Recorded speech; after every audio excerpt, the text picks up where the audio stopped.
নমস্কার, দেখছেন এবিপি আনন্দ। আপনাদের সঙ্গে আমি পাপিয়া। শুরু করছি আনন্দ সকাল।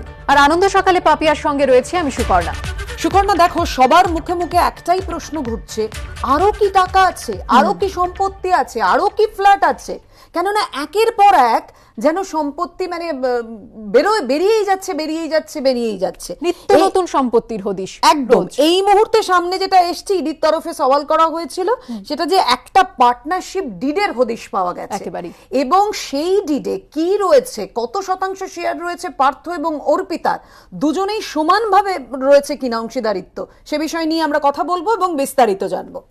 আর পাপিয়া, এই আলোচনায় আমরা অবশ্যই আসবো। আমাদের সঙ্গে কারা কারা রয়েছেন শুরুতেই পরিচয় করে দিই। আমাদের সঙ্গে রয়েছেন দেবনারায়ণ সরকার, স্বপন দাস, কৌস্তব চট্টোপাধ্যায়। আপনাদের তিনজনকেই আলোচনায় স্বাগত জানাই। তবে তার আগে আপনাদের জানিয়ে রাখি, যে কোম্পানির হদিশ পেয়েছে ইডি, অর্থাৎ অপা ইউটিলিটি সার্ভিসেস, 9 বছর আগে, সেই 2012 সাল থেকেই তা কিন্তু অর্পিতা মুখোপাধ্যায়ের সঙ্গে পার্থ চট্টোপাধ্যায়ের অংশীদারিত্বের হদিশ পেয়েছে ইডি। বিস্তারিত জানবো আমাদের প্রতিনিধি প্রকাশ সিনহার কাছে।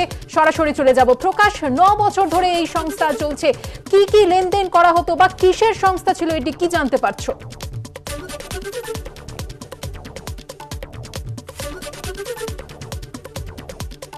আমাদের সঙ্গে প্রতিনিধির যোগাযোগ বিচ্ছিন্ন হয়ে গিয়েছে। আমরা চেষ্টা করছি আবারও যোগাযোগ করার। যেমনটা আপনাদের জানাচ্ছিলাম যে এই সংস্থা দুজনের একটি পার্টনারশিপে এই সংস্থা চলতো পাপিয়া, একদমই, এবং দুজনের পার্টনারশিপে মানে আর দুজনেরই 50% করে শেয়ার রয়েছে, কিন্তু এটাও খেয়াল করতে হবে। আর এই পার্টনারশিপের মাধ্যমে 4টি ফ্ল্যাট কেনার হদিশ পর্যন্ত পাওয়া গেছে। এবং পাপিয়া, ইডি আরো মনে করছে আরো ফ্ল্যাটের হদিশ মিলতে পারে। সরাসরি চলে যাব আমাদের প্রতিনিধি প্রকাশ সিনহার কাছে। প্রকাশ, কি জানতে পারছো এই কোম্পানি নিয়ে? দেখো পাপিয়া, যেটা তুমি জানো যে গতকাল যখন শুনানি চলছিল তখনই কিন্তু ইডির আইনজীবী তরফে এই কোম্পানি অর্থাৎ পার্টনারশিপ যে ফার্ম রয়েছে সেই ফার্মের কথা আদালতে বলা হয় এবং বলা হয় যে মেসেস অপা ইউটিলিটি সার্ভিসেস একটি কোম্পানি, পার্টনারশিপ ফার্ম, যেখানে কিন্তু পার্থ চট্টোপাধ্যায় এবং অর্পিতা মুখোপাধ্যায় 50% শেয়ারে রয়েছেন। এখন যেটা আমরা ইডি সূত্রে জানতে পারছি যে পার্টনারশিপ ডিড দেখে তারা যেটা জানতে পারছেন যে এই কোম্পানি কিন্তু 2-1 বছরের নয়, নভেম্বর মাসের 2012 সালের 1 নভেম্বর এই পার্টনারশিপ কোম্পানি তৈরি হয়েছিল এবং তারপর থেকেই কিন্তু এই কোম্পানি অ্যাক্টিভ এবং প্রত্যেক বছর ব্যালেন্স শিট জমা দিয়ে ইনকাম ট্যাক্স রিটার্ন জমা দিতে হয়। এবং যেটা ইডির আধিকারিকরা মনে করছে যে গত 9 বছর ধরে একাধিক কাজ করেছে এই কোম্পানি, কিভাবে ইনভেস্টমেন্ট করেছে, এই সমস্ত তথ্য একদিকে যেমন তারা বার করছে, অন্যদিকে কিন্তু ইডি খবর অর্পিতা মুখোপাধ্যায়কে যখন জিজ্ঞাসাবাদ করা হচ্ছিল তিনি কিন্তু ইডি তদন্তকারীদের এই কোম্পানির কথা জানিয়ে দেন এবং তিনি বলেন যে এই কোম্পানি গত 9 বছর ধরে চলছে, যেখানে কিন্তু পার্থ চট্টোপাধ্যায় এবং অর্পিতা মুখোপাধ্যায় পার্টনার রয়েছেন। তারপরেই কিন্তু যেটা ইডি তরফে দাবি করা হচ্ছে যে অর্পিতা মুখোপাধ্যায় এই কোম্পানির যে ব্যাংক অ্যাকাউন্ট রয়েছে সেই ব্যাপারেও কিন্তু খবর দেন। ইতিমধ্যেই কিন্তু ব্যাংকের কাছ থেকে সমস্ত তথ্য কপি চাওয়া হয়েছে, গত 9 বছর ধরে সেই তথ্য চাওয়া, এবং যেটা ইডির তরফে জানানো হচ্ছে বা ইডির আধিকারিকরা মনে করছে যে যেহেতু 9 বছর আগে দুজনের একটি পার্টনারশিপ ফার্ম তৈরি করা হয়েছিল, গত 9 বছরে কিন্তু এই ফার্ম কি কি কাজ করেছে, কোথায় কি সম্পত্তি রয়েছে, গতকাল তুমি জানো কোর্টে ইডির আইনজীবী তরফে বলা হয় যে ইতিমধ্যেই কিন্তু এই কোম্পানির নামে 4টি ফ্ল্যাট কেনা হয়েছে, সেই হদিশ তারা পেয়েছেন। আরো কোথায় কি সম্পত্তি রয়েছে সেটা খুঁজে বার করা এবং কেনই কোম্পানি পার্টনারশিপ ফার্ম গঠন করা হয়েছিল সেই বিষয় নিয়ে ইতিমধ্যেই তারা তদন্ত শুরু করেছেন। তুমি জানো গতকাল ইডির আইনজীবী তরফে বিচারককে জানানো হয় যে অর্পিতা মুখোপাধ্যায় জেরাই কিন্তু জিজ্ঞাসাবাদে কোঅপারেট করছেন, ইডি তদন্তকারীদের সহযোগিতা করছেন এবং এখন আমরা এই সূত্রে খবর পাচ্ছি যে এই পার্টনারশিপের ফার্মের কথা কিন্তু অর্পিতা মুখোপাধ্যায় নিজেই ইডি তদন্তকারীদের জানিয়ে দেন। ধন্যবাদ প্রকাশ। আর এই পার্থ অর্পিতার সংস্থা গত 9 বছরে কি কি কাজ করেছে সে বিষয় নিয়ে নানান প্রশ্ন উঠছে। আমি দেবনারায়ণদার কাছে যাব। দেবনারায়ণদা, এই অপা ইউটিলিটি সার্ভিসেস এই মুহূর্তে সব থেকে চর্চিত এই বিষয়টা নিয়ে, এই শব্দ তিনটি, আমি আপনাকে মানে যে প্রশ্নটা সামনে আসছে যে এই যে পার্থ চট্টোপাধ্যায় চুপ, এই অর্থ নিয়ে বারবার তিনি বলছেন আমার টাকা না, আমার টাকা না, আমার টাকা না, তার মানে এত কিছু বেরিয়ে আসতে পারে বলেই কি তিনি চুপ? না, বেরিয়ে আসতে চুপ তো শয়তান কখনো সঠিক কথা বলে না, দুষ্টু লোকের মিষ্টি কথায়, নাচলে লোকের স্বস্তি কথায়। তা দুষ্টু লোক অনেক মিষ্টি কথা বলতে বলতে সব বেরিয়ে গেছে। কি কি বেরোচ্ছে তোমরাই বলছো, যে অপা ইউটিলিটি সার্ভিস 50-50 শেয়ার 2012 থেকে, নটি ফ্ল্যাট, 31কে বিমে এলআইসি যার নমিনি পার্থ, 8 কোটি টাকা ফ্রিজ দুজনের অ্যাকাউন্ট, অথচ বলছে পার্থ বলছে আমার না, এখন চুপ হয়ে গেছে। ইডি পরিষ্কার ধরে ফেলেছে। আর বিরোধীরা ওই যে বলে না, কাঁচা আমের রস অম্ল রস, কাঁচা সমালোচনা গালিগালাজ। কিন্তু একদিনে হয়নি কিন্তু এই বিষয়টা, গত 9 বছর ধরে চলছে। তখন খোঁচা দিবা। আমি স্বপনদার কাছে আসবো, স্বপনদার কাছে আসবো। রবীন্দ্রনাথের কথা, তা অন্যরা খোঁচা দিচ্ছে, কিন্তু ইডি পরিষ্কার। ও তৃণমূল এখন দেখো ইডি। আপনি বলবেন, আমি একটু স্বপনদার কাছে আসি। স্বপনদা, দেবনানন্দা, এরকম দুষ্টু ছেলে এই মন্ত্রিসভায় আর কজন আছে? এই দুষ্টু ছেলে আর কজন আছে এই মন্ত্রিসভাতে?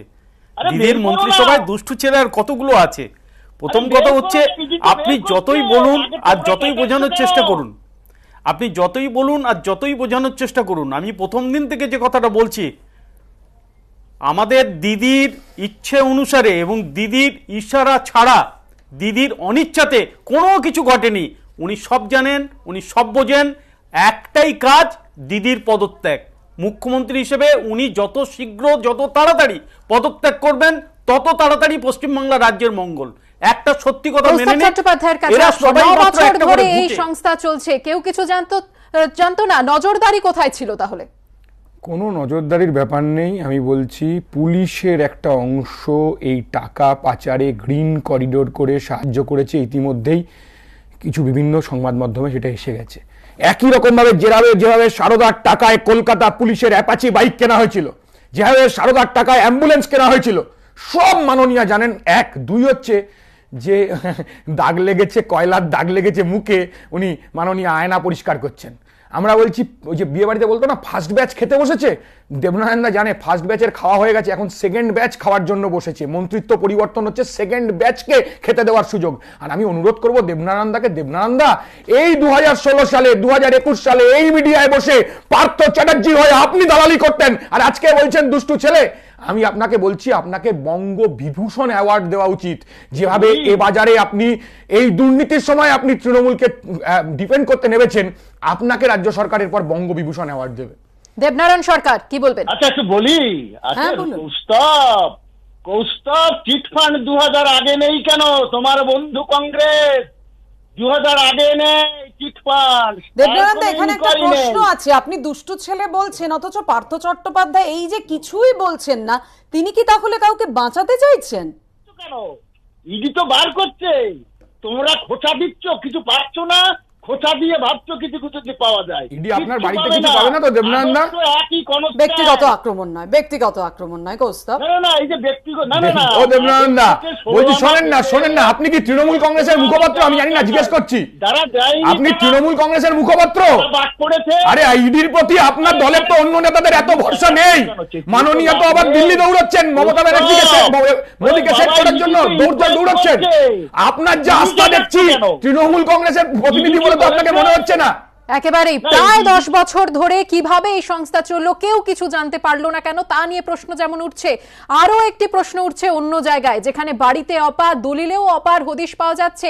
এবার অর্পিতার 31টি জীবন বীমার পলিসিতে নমিনি হিসেবে পার্থ চট্টোপাধ্যায়ের নাম থাকার দাবি করল ইডি। শুক্রবার পর্যন্ত দুজনের ইডি হেফাজতে নির্দেশ দিয়েছে আদালত। দেখব। পার্থ চট্টোপাধ্যায় ও অর্পিতা মুখোপাধ্যায়ের ইডি হেফাজতের মেয়াদ বাড়ল। 5ই অগস্ট অবধি তাদের ইডি হেফাজতে রাখার নির্দেশ দিল আদালত। অর্থাৎ আরও 2 দিন তাদের জিজ্ঞাসাবাদের সুযোগ পেল কেন্দ্রীয় তদন্তকারী সংস্থা।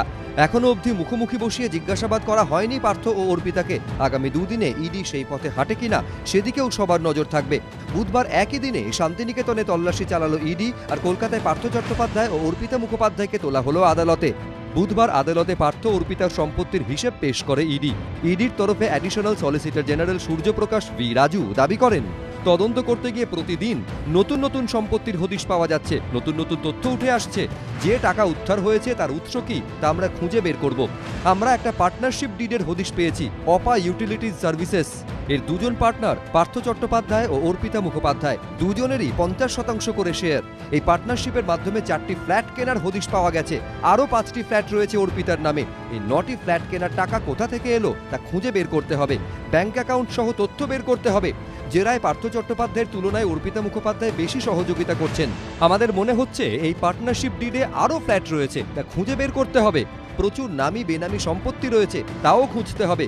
গরিব মানুষের টাকা নয়ছয় করা হয়েছে, এর পেছনে আর কারা রয়েছে তা খুঁজে বের করতে হবে। এর জন্য পার্থ চট্টোপাধ্যায়কে 4 দিনের হেফাজতে প্রয়োজন।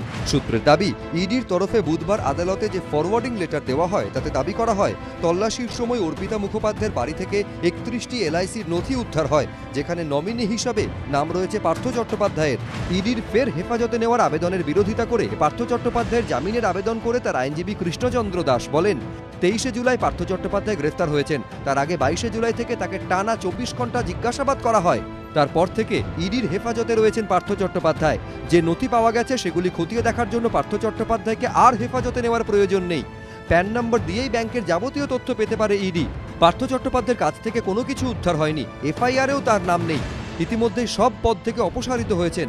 এখন তিনি একজন সাধারণ মানুষ, উনি কোনো তদন্তকে প্রভাবিত করতে পারেন না। এর পাশাপাশি পার্থ চট্টোপাধ্যায়ের আইনজীবী অভিযোগ করেন তার মক্কেলের জন্য ওষুধ পাঠানো হয়েছিল, কিন্তু তা দেওয়া হয়নি। সওয়াল জবাবের সময় অর্পিতার আইনজীবী নীলাদ্রি ভট্টাচার্য বলেন, এফআইআরে অর্পিতার নাম নেই, তদন্তে তিনি সব রকমের সহযোগিতা করেছেন। আমরা জামিনের আবেদন করছি না, তবে এখনো পর্যন্ত যেহেতু সহযোগিতা করেছেন তাই মনে হয় না আর ইডি হেফাজতে নেওয়ার প্রয়োজন আছে। আইনজীবীর সঙ্গে তাকে দেখা করতে দেওয়া হচ্ছে না। মুম্বাইয়ে একরকম, কলকাতায় আরেক রকম নির্দেশ দেওয়া হচ্ছে। যদি ইডি হেফাজতে দেওয়া হয় তাহলে যেন একদিন অর্পিতার সঙ্গে আইনজীবীকে 20 মিনিট দেখা করতে দেওয়া হয়। সওয়াল জবাব শেষে দুজনকেই আরো 2 দিন ইডি হেফাজতে রাখার নির্দেশ দেয় আদালত। সেই সঙ্গে পার্থ ও অর্পিতার সঙ্গে তাদের আইনজীবীকে একদিন দেখা করারও অনুমতি দেওয়া হয়েছে। ওরা তো 4 দিন চেয়েছিল, কিন্তু কোর্ট কেস পেপারস দেখে হয়তো মনে করেছে যে 2 দিনের বেশি দরকার নেই আর, তো সেই জন্যই court in all is wisdom সেই অর্ডারটা দিয়েছে। উই আর হ্যাপি যে আমরা এটাই বলছি যে শর্ট পিসে দেওয়া হোক। আমাকে তো এখনো 7 দিন 8 দিন ধরে কোনো এক্সেস দেওয়া হয়নি। এবার কি কোঅপারেট করছে যখন কথা বলবো তখনই জানতে পারবো। যার জন্য কোর্ট অ্যালাউ করেছে যে কালকের দিনটাতে 15 মিনিট করে ক্লায়েন্টের সঙ্গে দেখা করতে পারবো। এদিকে আদালতে তোলার আগে এদিন জোকার ইএসআই হাসপাতালে পার্থ চট্টোপাধ্যায় ও অর্পিতার স্বাস্থ্য পরীক্ষা হয়। ঢোকা বা বেরোনোর সময় এদিন দুজনেই কোনো মন্তব্য করেননি। হাসপাতাল থেকে বেরোনোর সময় মুখে হাত দিয়েছিলেন পার্থ চট্টোপাধ্যায়।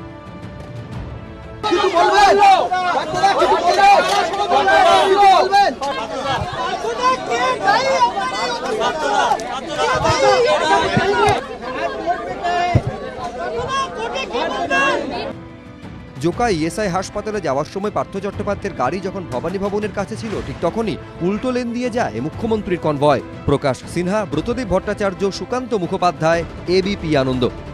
আলোচনায় আসবো, সরাসরি আসবো দেবনারায়ণ বাবুর কাছে। দেবনারায়ণ বাবু, অর্পিতার 31টি এলআইসির নমিনি হলেন পার্থ চট্টোপাধ্যায়, একেবারে কাগজে কলমে, একেবারে নথি। মানে এরপরও কি পার্থ চট্টোপাধ্যায় অর্পিতার সম্পত্তির সঙ্গে যোগ এড়াতে পারেন? না না, ওই যে পারেন বলে না, ওই আমি আগে একদিন বলেছি যে আত্মা যখন পরমাত্মার সঙ্গে মিশে যায় তখন পারে। আমি এই পৃথিবীতে নেই, আমি কে আমি জানি না। ভালো মতো প্যাডান দিলে ঠিক মতো পারে। এখন বুঝতে পারছে লোকটা যা করে দিলে। বাইরে চলে যাচ্ছেন কাকে প্যাদানি দেবে বললে তো হবে না। আমি স্বপনদার কাছে আসবো, স্বপনদার কাছে আসবো। দেবনারায়ণ দার বাস্তবে নেই মনে হচ্ছে। স্বপনদা, আমি একটু হেসে দেবনারায়ণ দা আজকে না না ও দেবনারায়ণ দা, আজ থেকে 15 দিন আগে আপনি বলতে পারতেন পার্থ চ্যাটার্জিকে প্যাদানি দেওয়া হোক। কি দারুণ বলুন। এরকম আগামী দিনে বলতে হবে না তো যে পিসি ভাইপোকে প্যাদানি দেওয়া হোক। এরপর তৃণমূল কংগ্রেসকে প্রেস কনফারেন্স করে বলতে হবে না তো যে মমতা ব্যানার্জির সাথে তৃণমূল কংগ্রেসের কোনো সম্পর্ক নেই। ও দেবনারায়ণ দা, আমি দেবনারায়ণ দাকে ধন্যবাদ জানাবো যে উনি বাস্তবে ফিরেছেন এবং উনি উপলব্ধি করেছেন যে পার্থ চ্যাটার্জির জন্য কি ব্যবস্থা হওয়া উচিত, উনি যে এ করেছেন অর্পিতার সম্পর্কে কি হওয়া উচিত। আমি শুধু দেবনারায়ণ দাকে বলছি, এক তো ও নয়, আপনি যদি টোকা মারেন না তো টাকা পড়বে।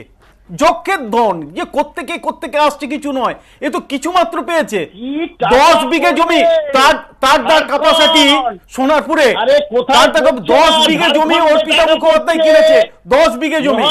আপনাকে বলে দিই, বোলপুরে 32 কাঠা জায়গা কিনেছে, তার দলিল আছে আমার কাছে, আমার কাছে দলিল আছে, লিস্ট আছে, কোন দাগে কোন তারিখে কিনেছে, পুরো তালিকা আছে আমার কাছে। এই দেখুন, পুরো তালিকা আছে। সিআইডি ঢুকতে দিচ্ছে না আসামে। বেশ দেবনানন্দা আসবো আপনার কাছে। দেবনানন্দার বক্তব্য আমরা শুনলাম, কিন্তু এদিকে তৃণমূলের অন্দরেই পার্থ চট্টোপাধ্যায় সম্পর্কে একেবারে কটাক্ষের সুর শোনা গেল। কে করলেন না, ফুটবল টুর্নামেন্টের জন্য টাকা জোগাড় প্রসঙ্গে জলপাইগুড়ির রাজগঞ্জে তৃণমূল বিধায়ককে বলতে শোনা গেল টাকা চুরি করবে পার্থ চ্যাটার্জির মতো। আর সেই ভিডিও ইতিমধ্যেই ভাইরাল হয়েছে, দেখুন সেই ভিডিও।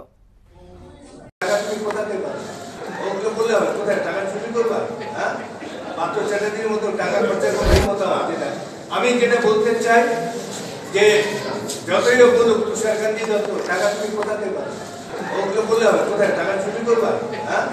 পার্থ চ্যাটার্জির মতো টাকা খরচা করবে। দেবনারায়ণ বাবু খোদ তৃণমূল বিধায়কের কথা বলছেন, কি বলবেন? একটা মিথ তৈরি হয়েছে, কিন্তু অস্বীকার করে লাভ নেই। ঠিক বলেছে, আমি তো বলবো আজকে এই জিনিসটা মিথ। আমি একটু স্বপনদার কাছে আসবো। স্বপনদা, তাহলে কি কোথাও গিয়ে শাসক দলের মধ্যেই অসন্তোষ বাড়ছে এই টাকা চুরি নিয়ে? স্বপনদা, শাসক দলের মধ্যে ভীষণ পরিমাণে অসন্তোষ বাড়ছে। আর কালকের মন্ত্রিসভা ডিসাপেলের পর যা জিনিস ঘটবে কিছুদিনের মধ্যে, সারা পশ্চিমবাংলায় কোপে পড়বে, সবচেয়ে বড় ভোট ব্যাংকে ধস নামবে। আমি বলছি আজকে, আমি তা নিয়ে বিস্তারিত যখন আলোচনা হবে তখন বলবো। কিন্তু কথাটা হচ্ছে তৃণমূলের কাকে পারবে? এ তো ঠক বাঁচতে গা উজাড় হয়ে যাবে। তৃণমূলের তো আপাত মস্তক দুর্নীতিতে ভরা। সেটার জন্য তো লোক খুঁজতে হবে। আমি শুধু বলবো রিজার্ভ ব্যাংক বলছেন কৌস্তব বলবে, একটু দেবনানন্দা কিছু বলছেন, আমি শুনিনি। দেবনানন্দা, ভারত করাপশনে কত নম্বরে, কার জন্য হয়েছে? ভারত করাপশন ইন্ডেক্স কত? স্বপনদা বলছেন ঠক বাঁচতে গা উজাড় হয়ে যাবে। ঠক বাঁচতে যে ভারতের আপনার এক বিজেপির উজাড় হয়ে যাবে, কোথা থেকে হচ্ছে না। বিজেপি তো মাত্র 8 বছর ক্ষমতায় আছে, তার আগে তো কংগ্রেস, তৃণমূল কংগ্রেস এরাই তো ক্ষমতায় ছিল। তারা ভারতবর্ষকে কোন জায়গায় পৌঁছে দিয়েছিল, সেখান থেকে আজকে ভারতবর্ষের অবস্থা কোথায় সেটা বিচার করুন। পার্শ্ববর্তী দেশগুলোর আজকের কি পরিস্থিতি। আমার খুবই খারাপ লাগে যে এই যে দেবনানন্দার স্বপনবাবু এখানে বাইনারি তৈরি করার চেষ্টা করেন, আর মাননীয় আবার চলে যাবেন একের পর এক তৃণমূলের নেতাদের জেল হেফাজত হবে, ইডি হেফাজত হবে, আর মাননীয় দৌড়ে যাবেন নীতি আয়োগে সেটিং করতে। তুমি আমার পরিবারকে ধরো না বাবা, একটাকে দিয়ে দিচ্ছি, দুটোকে দিয়ে দিচ্ছি, বা এটাকে ধরো না, ওটাকে ধরো না, এসব চলছে। বিজেপি যদি না থাকতো, তৃণমূল কংগ্রেসের অনেক বড় নেতারা আজকে জেলের ভেতরে থাকতো, রাস্তায় থাকার কথা ছিল না। 2, আমরা বলছি reserve bank of Trinamool Congress, এই টাকা হেঁটে হেঁটে পার্থ চ্যাটার্জিদের ঘনিষ্ঠতার বাড়িতে আসেনি, এই টাকা তোলা হয়েছে। পুলিশের একটা অংশ সাহায্য করেছে এই টাকা তুলতে। গোটা পশ্চিম বাংলার ব্লকে ব্লকে সিন্ডিকেট, অপা সিন্ডিকেট নয়, সিন্ডিকেট মাননীয়ার সিন্ডিকেট, এই সিন্ডিকেটের মাধ্যমে টাকা এসেছে। দেবনারায়ণদা চিৎকার করবেন না, চিৎকার করবেন না। আরো